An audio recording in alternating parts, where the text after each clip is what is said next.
Conta-se que um menino questionou seu pai a respeito do que seria virtude. O seu pai então pegou um copo com água para melhor ilustrar aquele menino, colocou água e depois acrescentou óleo nesse copo. E disse: olha, meu filho, a virtude ela se encontra no mesmo recipiente, o óleo e a água. Assim é você. Nós temos as características de termos boas virtudes e más virtudes, sendo que elas, apesar de estarem juntas, elas não se misturam. E o menino disse: mas por que não se mistura? Ele falou: por causa simplesmente de uma questão de polarização e a questão da densidade, o óleo fica para cima, e assim eu gostaria que você pudesse levar a sua vida como esse óleo, sobrepondo a água, sendo o óleo a sua virtude. A partir de então, o menino começou a pensar sobre esses conselhos e entendeu que tudo aquilo que era de bom, tudo aquilo que era louvável, tudo aquilo que era digno de aceitação, ele deveria praticar durante toda a sua vida. E é interessante porque os gregos classificavam as virtudes em duas áreas: as áreas morais e as áreas intelectuais.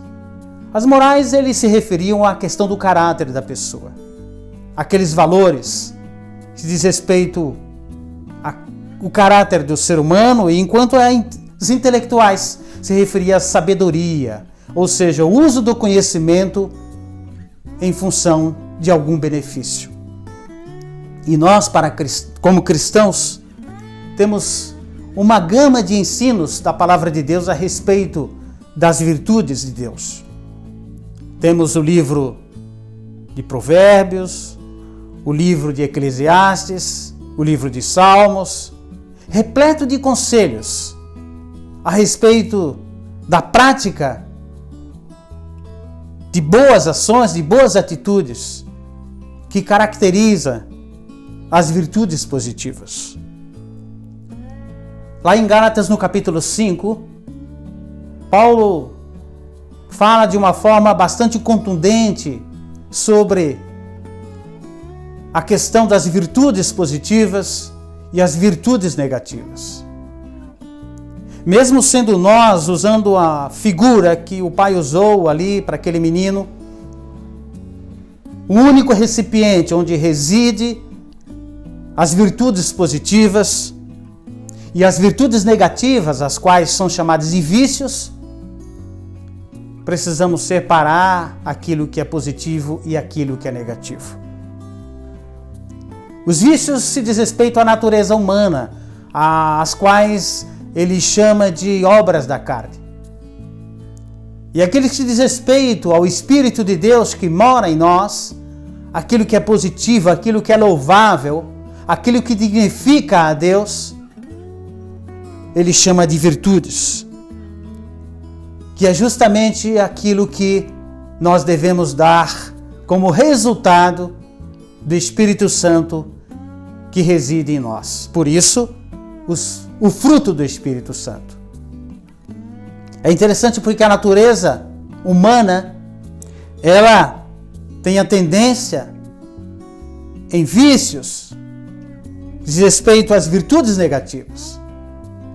Mas a natureza divina se diz respeito às virtudes positivas, as virtudes provenientes da natureza divina, que é o fruto do Espírito de Deus.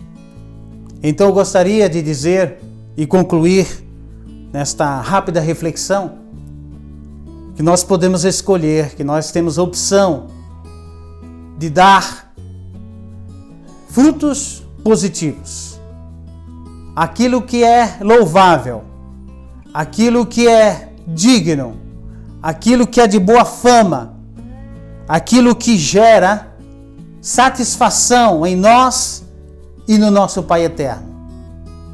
Nós temos a opção de escolher aquilo que é bom como virtudes, e temos a opção de escolher aquilo que é ruim como vícios, como aquilo que caracteriza obras da carne. Gostaria de concluir dizendo de que você tem, que nós temos, a opção de abraçar aquilo que é de melhor, as virtudes provenientes de Deus. Isso causará em você e no meio e nas pessoas em que você se relaciona saldo positivo, saldo que vai atestar de que de fato você tem Jesus no seu coração. Obrigado e fique com Deus. Amém.